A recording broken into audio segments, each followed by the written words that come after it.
বন্ধুরা, আজকে হচ্ছে আলু পোস্ত বানাবো। তার জন্য আলুগুলোকে এইভাবে সুন্দর করে কেটে নিয়ে জলে ধুয়ে তারপরে আবার একটু জলের মধ্যে রাখতে হবে। ঠিক আছে, কীভাবে বানাবো সেটাও দেখাবো।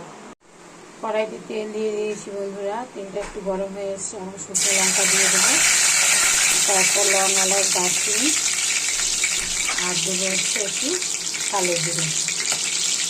ফোড়নটা হয়ে গেলে আলুগুলো ধুয়ে দেবো, দিয়ে সুন্দর করে ভাজা করতে হবে, ভাজাতেই টেস্ট।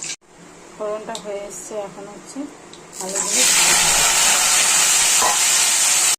বন্ধুরা, মিক্সিতে একটা মশলা করব। আমি সবার প্রথমে অল্প একটু পোস্ত দিয়েছি, একটু জল, গরম মশলার গুঁড়ো, লাল লঙ্কার গুঁড়ো, হলুদ, এগুলো হচ্ছে দিয়েছি। এখন আর একটু পোস্ত দেবো, এটা দিয়ে মিক্সিতে একটা ব্লেন্ড করে নেবো। আর এর মধ্যে একটু লবণ দিয়ে দেবো, তাহলে তাড়াতাড়ি হবে। দেখুন বন্ধুরা, মশলাটা কি সুন্দর পেস্ট হয়ে গেল। এদিকে আলুটাকে লবণ হলুদ ছাড়া ভালো করে ভাজা করে নিতে হবে। ঠিক আছে, মিক্সির জারটা ধুয়ে যে জলটাও দিয়ে দিলাম। এখন নাড়াচাড়া করে আর একটু ভাজা ভাজা করব। এই সময় একটু মিষ্টি দিয়ে দেবো, আলু তো এমনি মিষ্টি, আর একটু গোলমরিচের গুঁড়ো।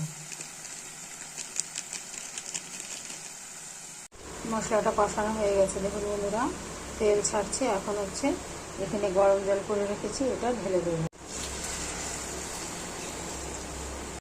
দেখুন বন্ধুরা, আলু পোস্তটা কিন্তু হয়ে এসছে। এখন হচ্ছে একটু গরম মশলার গুঁড়ো দিয়ে দেবো।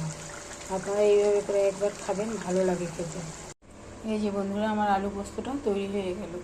আপনারা এইভাবে একবার করে খাবেন, দেখবেন খেতে কিন্তু খুব স্বাদ হয়। আর খুব একটা গাঢ় করে নামাইনি, এই যে এইভাবে। ঠিক আছে, এটা আবার বসে যাবে।